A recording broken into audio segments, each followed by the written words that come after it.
Bonjour Jean-Christophe Cardinaux. Bonjour. Merci d'avoir répondu à notre invitation. Vous êtes directeur de production sur le téléfilm Meurtre à Saint-Martin, qui a été tourné depuis 4 semaines à Saint-Martin. Ouais. Alors, les dernières scènes sont en train d'être tournées juste à côté d'ici. Ouais. Quel bilan vous tirez de ces 4 semaines? Alors, un très bon bilan, à tout point de vue. On a eu beaucoup d'inquiétudes, comme pour tous les tournages. On a un timing bien serré qu'il faut respecter. On dépend beaucoup d'autorisation, mais aussi beaucoup de la météo. C'était notre cas là, sur ce film, spécialement parce qu'on avait des séquences de mer, notamment à Tintamarre, notamment à l'île Épinel, donc, notamment à Grand Case aussi, sur la plage. Donc il nous fallait du beau temps et on l'a eu.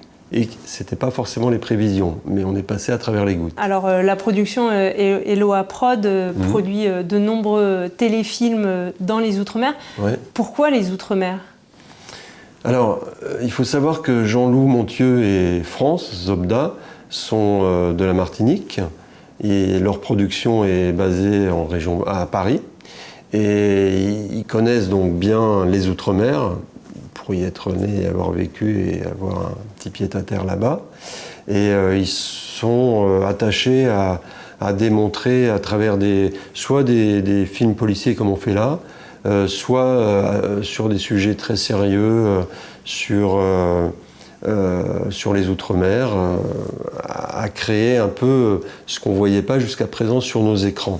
C'est-à-dire un peu l'histoire de l'Outre-mer à travers notre histoire à nous, l'histoire de France. C'est le premier téléfilm du coup de cette série Ouais. Meurtre à. Ouais. Qu'est-ce qui a différencié par exemple le tournage à Saint-Martin de d'autres Outre-mer? Je sais que vous en avez fait dans d'autres Outre-mer. Qu'est-ce qui a été différent pour vous? Alors, qu'est-ce qui a été différent? Bon, alors forcément un peu le paysage, bien sûr, les décors. Qu'est-ce qui était différent? Alors, le fait qu'il n'y ait pas forcément... Ce qui était différent au niveau logistique en tout cas, c'est qu'on n'avait pas, par exemple, de fournisseurs de caméras ou matériel lourd, on va dire, pour le type de fiction que l'on fait. Mais dans les Outre-mer, il y a des fournisseurs, donc on a pu en faire venir de la Guadeloupe. Du matériel caméra, machinerie, électrique, même certains véhicules.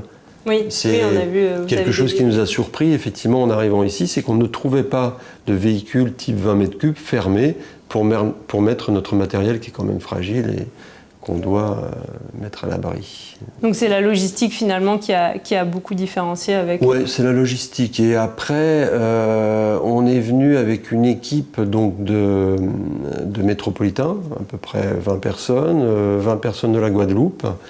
Et on n'avait pas forcément connaissance de gens ici à Saint-Martin qui étaient dans l'industrie cinématographique qu'on pouvait engager. C'est quand même ce qu'on a fait pour quelques postes, pour quelques renforts. C'est ce qu'on a fait...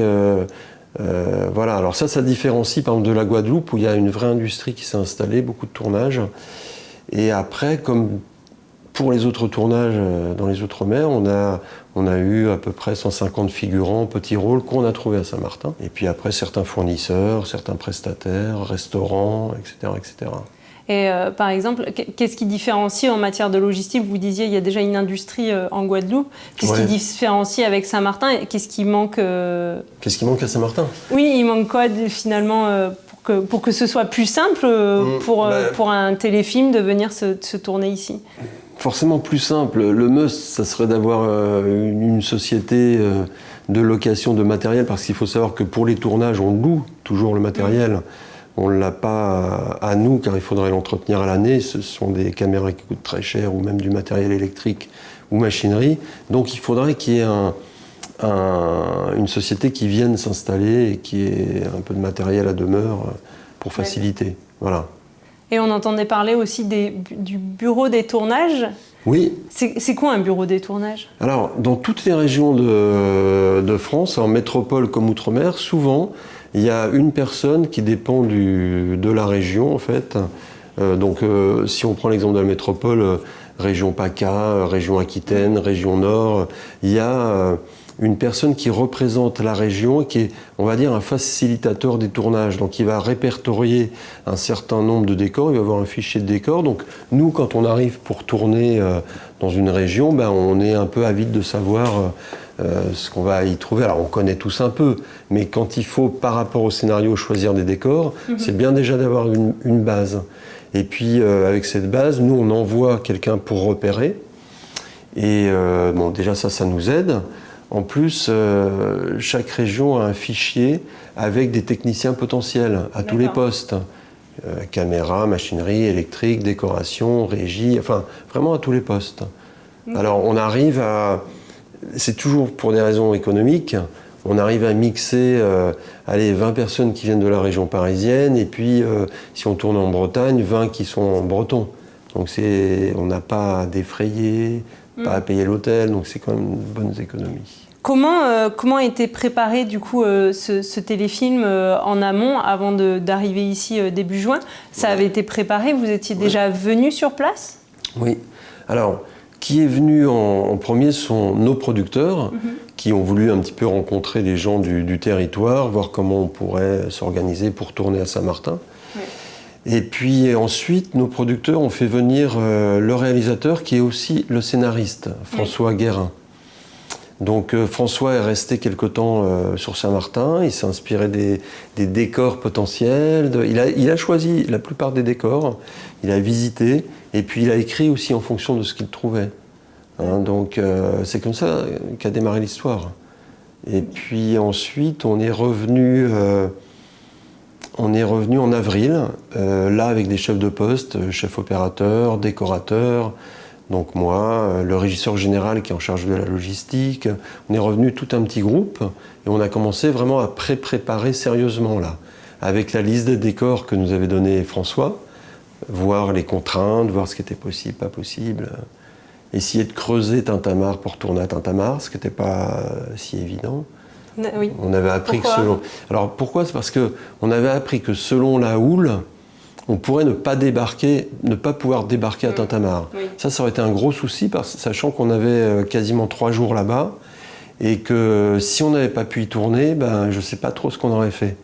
Donc maintenant, je touche du bois, je croise les doigts, c'est fait, mais pas longtemps avant de tourner, on n'en menait pas large. Ah oui. Ouais. Et on a pris un gros risque. En parlant de lieux, il y a d'autres lieux. Vous parliez tout à l'heure de l'île Épinal, de Grand-Case, de Tintamarre. Donc ça, c'est un peu les lieux principaux qu'on pourra Alors, Grand-Case, après, bon, je vais prendre ma petite feuille parce qu'on a fait beaucoup de lieux, mais je peux en citer quelques-uns. On a commencé par l'aéroport.